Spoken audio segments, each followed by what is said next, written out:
రాజకీయ భవిష్యత్తే అగమ్య గోచరం అవుతుంది అనేటువంటి ఒక ఆందోళనలో బీఆర్ఎస్ వాడు ఫైట్ చేసినారు. ఇప్పుడు ఎట్లుంటదంటే యుద్ధంలో కూడా ఓటమి చావు ఈ రెండింటిని తప్పించుకోవాలన్నప్పుడు యుద్ధం గట్టి కొట్లాడాల. నువ్వు ఓటమి తప్పించుకోవాలన్నా చావును తప్పించుకోవాలన్నా యుద్ధంలో గట్టి కొట్లాడు సార్. ఇప్పుడు ఏం చెప్పిండంటే ఇంతకు మొదలు బీఆర్ఎస్లో మ్యాక్సిమం ఉన్నోళ్ళంతా రెడ్డిలు.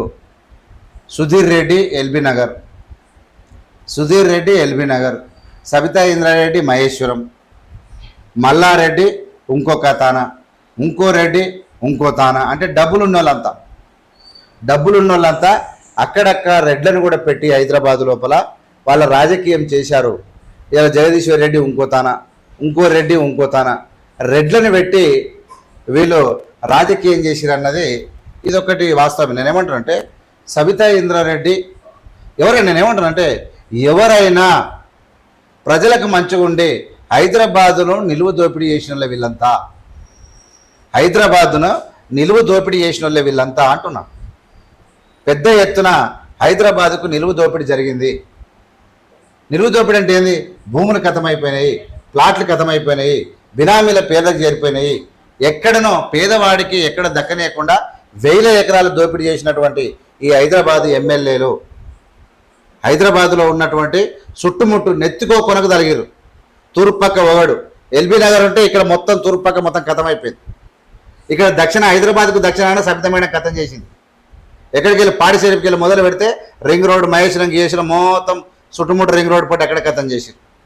ఇక్కడ మల్లారెడ్డి ఆ పక్కన మల్లారెడ్డి కథం చేసిండు. రెడ్లు మ్యాక్సిమం భూములను ఇంకా అవతల పెడితే వివేకానంద గౌడ్, ఆ బంజరాయి జూబ్లీ చుట్టే వాళ్ళు, ఇంకెవడెవడు ఇంక అందరి పేర్లుగా రెడ్లు, ఆ గూడెం మైపాల్ రెడ్డి, ఆ రెడ్డి, ఈ రెడ్డి. రింగ్ రోడ్ పక్కన అవుట్స్కట్లో ఉన్న వాళ్ళు మొత్తము కరగా నాకిరు, ఊడ్స్గా నాకిరు, మొత్తం ఏం లేదు. ఇలా భూములు మాత్రం మ్యాక్సిమం కథం చేసి తరతరాలు 10 తరాలు తిని తిని తిని తిని తిని తిని మస కొట్టినా అలా డబ్బులు అయిపోవు. అలాంటి దోపిడీ చేసి నేనేమంటానంటే ఇలాంటి వాళ్ళందరూ వచ్చి మళ్ళా పేద ప్రజల దగ్గర నాయకులను, డబ్బు లేని నాయకులను మళ్ళీ మచ్చిక చేసుకొని మళ్ళా రాజ్యాంగాన్ని సర్వనాశనం చేస్తారు. పెద్ద ఎత్తున నాయకత్వం రావాల్సిన ఉంది, ప్రజల్లో విప్లవం రావాల్సిన అవసరం ఉంది, తరమాల్సిన అవసరం ఉంది. ఇలా ఎవడెవడి భూములు ఉన్నాయి, ఎవడు బినాములు ఉన్నాడు, ఎలా దోపిడీ జరిగింది, ఈ పామవుల సంగతి ఏంది అంటే శరత్ కుమార్ లాంటి నాలెడ్జ్ ఉన్న వాళ్ళు కూడా దోపిడీ మీద ఉప్పుపాదం మోపాలి. దోపిడీ చేసిన వాళ్ళ ముఖం మీద ఉంచాల్సినటువంటి అడ్వకేట్లు, మేధావులు, తెలివైన వాళ్ళు దోపిడీ చేసిన వాళ్ళు గొప్ప వాళ్ళుగా కీర్తిస్తున్నటువంటి సందర్భం. ఎవరి దగ్గర డబ్బులు ఉంటే మేధావులు కీర్తిస్తూ ఉంటే, ఒక తులసి చంద్ అనేటువంటి ఒక జర్నలిస్టు ఇలా సైకిల్ మీద అసెంబ్లీకి పోయినటువంటి ఒక గుమ్మడి నరసయ్యను ఒక భగవంతుని లెక్క చూపించింది, ఒక అద్భుతమైన లీడర్గా చూపించింది. ఎందుకంటే ఆయన వల్ల ప్రజలకు చెందాల్సినటువంటి ఆస్తులు ఎక్కడ నష్టం జరగలే, ఆయన వల్ల పొల్యూషన్ కాలే, ఆయన వల్ల భూములో దోపిడీకి గురిగాలే, ఆయన వల్ల ప్రజాధనం వృధా కాలే. అలాంటి ప్రజలను హక్కులను ప్రజలతో సమానంగా మాత్రమే పంచుకున్నటువంటి గుమ్మడి నరసయ్య లాంటి మహోన్నతమైనటువంటి నేతలను, ఒక పుచ్చలపల్లి సుందరయ్య లాంటి రెడ్లల్లో పుచ్చలపల్లి సుందరయ్య లాంటి తన 400 ఎకరాల భూములను పేద ప్రజలకు ఇచ్చినటువంటి ఒక మహోన్నతమైనటువంటి నేతను కాళ్ళు మొక్కి ఆయనకు పూలదండలేసి పాదపూజ చేసుకోవాల్సినటువంటి నేతలను మనము గౌరవించుకోవాల్సినటువంటి సందర్భం లోపల దోపిడీ చేసిన దొంగల గురించి మనం మాట్లాడితే అడ్డగొలిగా 1000 ఎకరాలు సంపాదించుకొని కేసీఆర్